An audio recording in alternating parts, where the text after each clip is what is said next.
Hi friends, আজি মই বনাবলৈ ওলাইছো কচু কণবিলাহী দি মাছৰ মুৰে দি মানে অকমান জ্বলা কচুৰে দি কণবিলাহী দি আহক কেনেকৈ বনাও আপোনালোকে চাই ল'ব। এয়া কচুৱে কণবিলাহী লৈ লৈছো। প্ৰথমতে মই কচুখিনি ধুনীয়াকৈ সৰু সৰুকৈ কাটি ধুই লওঁ।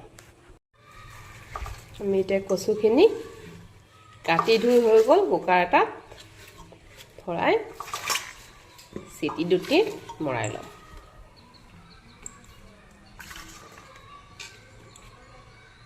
এনেকৈ ওপৰতে নিমখ অকণমান দি লৈছোঁ। এইপিনে আমাৰ কচু হৈ আছে। মই এইপিনে মাছৰ মূৰ দুডোখৰ আৰু ফিছা পাতে ফ্ৰাই কৰি লওঁ।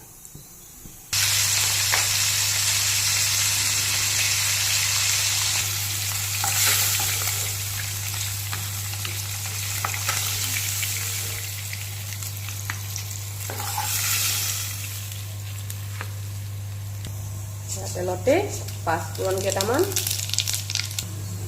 পিঁয়াজ, আদা নহৰু,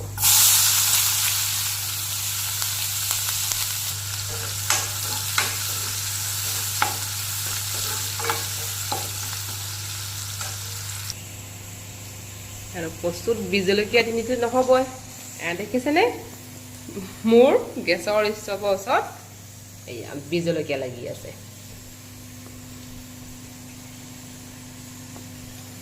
মই তাৰ পৰা এইটো বীজ জলকীয়া ছিঙি ল'ম। সম্পূৰ্ণ এডোখৰ মই ইয়াত দি দিছোঁ।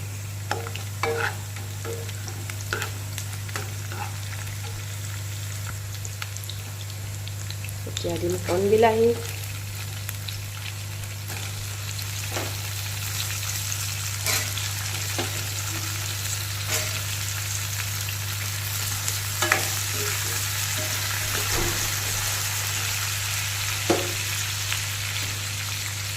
এনেকুৱাতে গোটা জিৰা কেইটামান দি দিম আৰু ধনিয়া গুড়ি অকণমান দি দিম।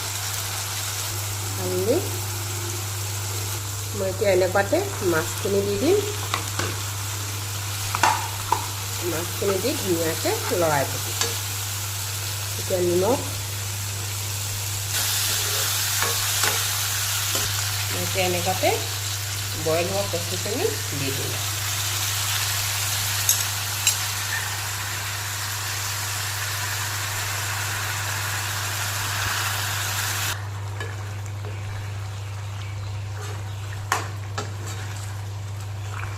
অকণমান দিছোঁ জালুকৰ গুড়ি।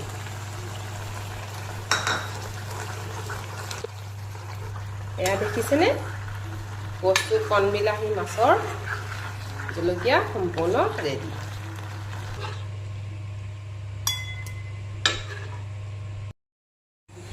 এয়া একেবাৰে ৰেডি দেখিছেনে, ধোঁৱা ওলাই আছে।